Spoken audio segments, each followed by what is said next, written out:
Salut à toutes et à tous les amis, bienvenue dans City Rocks, le magazine qui sillonne la France et s'arrête chaque semaine dans une nouvelle ville pour vous faire découvrir sa culture rock.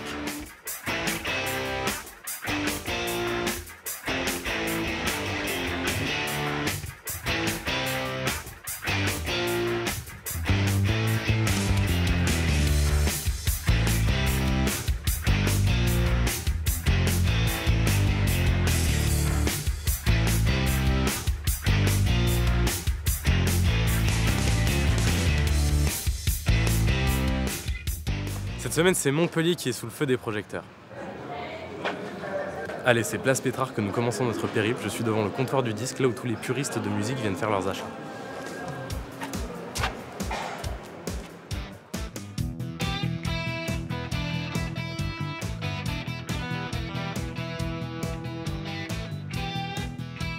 Je m'appelle Nicolas Véron, je suis le gérant du comptoir du disque magasin, disquaire indépendant qui a été créé en 1995 par monsieur Alain Boucher.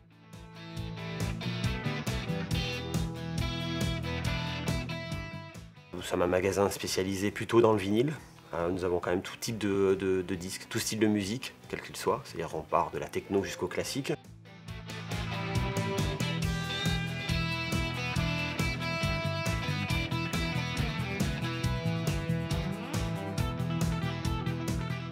Nous, on fait du neuf et de l'occasion. Alors, pour ce qui est de l'occasion, on travaille très souvent entre professionnels. Donc, on se rachète des lots entre nous, on fait des échanges. Et il arrive des fois aussi que des particuliers nous revendent des disques.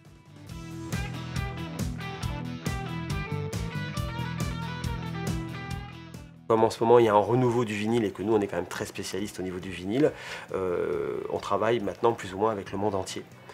Et donc, il y a de plus en plus de sorties vinyle et de nouveautés. Moi, je démarrais la musique avec le blues. Voilà. Et après, s'il n'y avait pas eu le blues, il n'y aurait pas eu le rock et tout ce qui va avec. Mais je pense que le rock est quand même la base principale de ce qui est musicalement, ce qui existe actuellement. On y revient même en électronique actuellement parce qu'on appelle ça de l'électro-rock.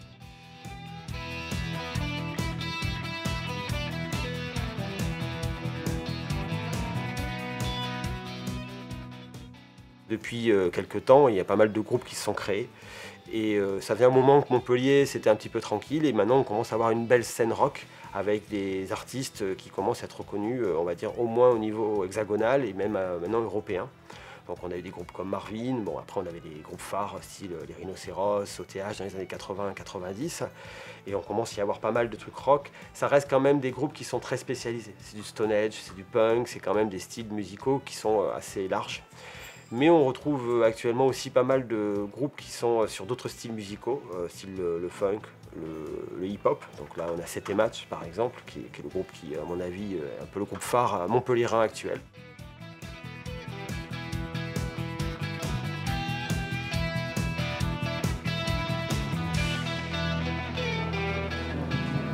Ça vous a plu? Personnellement, moi j'ai trouvé mon bonheur. Alors continuons notre aventure en nous éloignant un peu de la ville.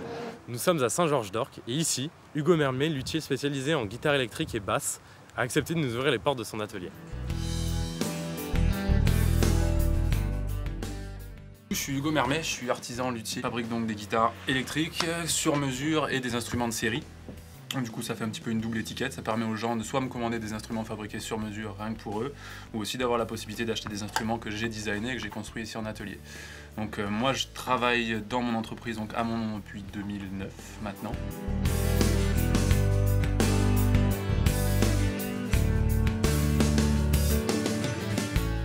J'ai une clientèle qui est pas mal variée. Ça va de l'amateur éclairé, on va dire, qui est vraiment à cheval sur ses besoins en tant que guitariste, jusqu'à des musiciens professionnels donc, qui jouent et qui ont besoin d'instruments pareils très spécifiques, qui répondent à des cahiers des charges assez particuliers. Et je travaille pas spécialement pour des magasins, c'est vraiment surtout pour des passionnés. C'est une relation de luthier à musicien.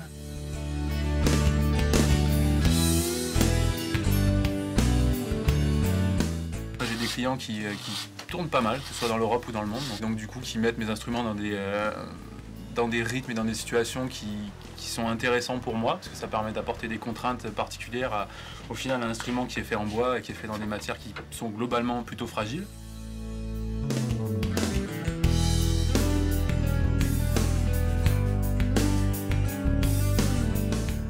Moi, à côté de ça, je suis guitariste depuis à peu près 15 ans. Donc c'est important pour moi en fait d'avoir ce double langage avec mes clients qui viennent. Eux sont des instrumentistes, sont des musiciens, donc du coup j'ai la chance, en étant aussi musicien, en ayant joué sur scène pendant très longtemps, en ayant fait du studio, en ayant fait tout ça, de savoir ce que ces gens attendent et surtout de parler le même langage qu'eux.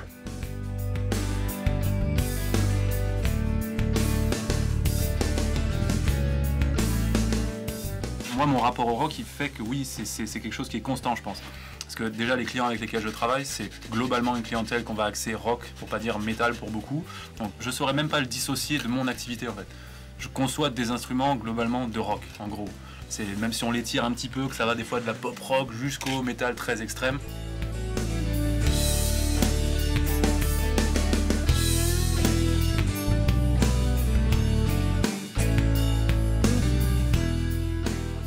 Si on devait décrire les étapes, je pense qu'on peut partir du bois brut, la transformation du bois en soie au niveau des formes, tout ce qui est découpe, défonce qu'on fait sur un instrument, l'assemblage et ensuite la finition.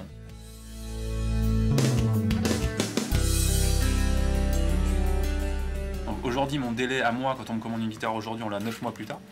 Et oui, du coup, ça prend quand même pas mal de temps. On peut évaluer quand même entre 100 et 150 heures pour un projet moyennement complexe et on peut monter sur des projets vraiment complexes jusqu'à 300 heures de travail.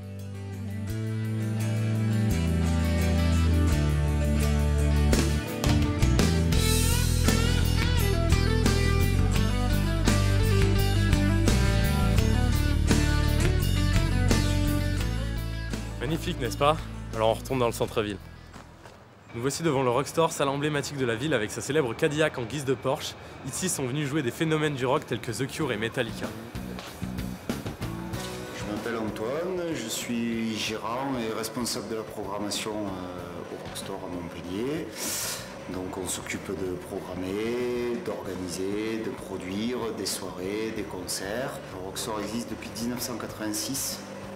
Donc ça fait 29 ans, on va fêter les 30 ans en octobre 2016. On peut dire qu'on est une salle de découverte et en même temps aussi une salle de passage un peu obligé pour des groupes qui sont déjà un peu plus importants et qui testent un peu leur public au Rockstore. Par notre place et notre capacité d'accueil, eh bien, on a au final une place assez importante et dans la culture montpelliéraine et ensuite dans le rock parce que à ses balbutiements, à ses débuts, la salle a été avant tout une salle montée avec un esprit rock et qui avait la vocation à accueillir des groupes de rock parce que la période voulait ça au milieu des années 80 et que c'était quelque chose d'alternatif, un peu underground comme s'est construit la salle au départ.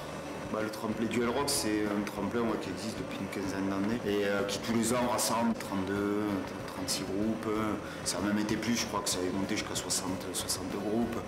Donc avec en général un rendez-vous par semaine et c'est deux groupes qui s'affrontent et le public qui vote. La formule est assez simple, en fait les groupes s'inscrivent et ils ont la possibilité de jouer dans des conditions professionnelles entre guillemets. Avec donc des techniciens qui s'occupent d'eux, dans une salle qui peut accueillir un public que eux doivent faire venir. Et le vainqueur empoche, c'est une semaine en studio, je crois, plus le pressage de 500 CD et une promo qui va derrière par 280.com, qui est une société de production et de diffusion de musique et qui s'occupe de promouvoir et d'organiser le tremplin avec le Rockstore.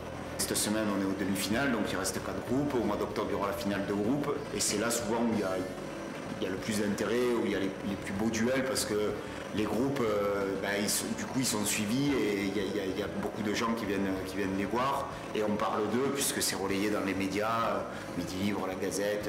Et du coup, ils arrivent à en sortir une certaine notoriété aussi.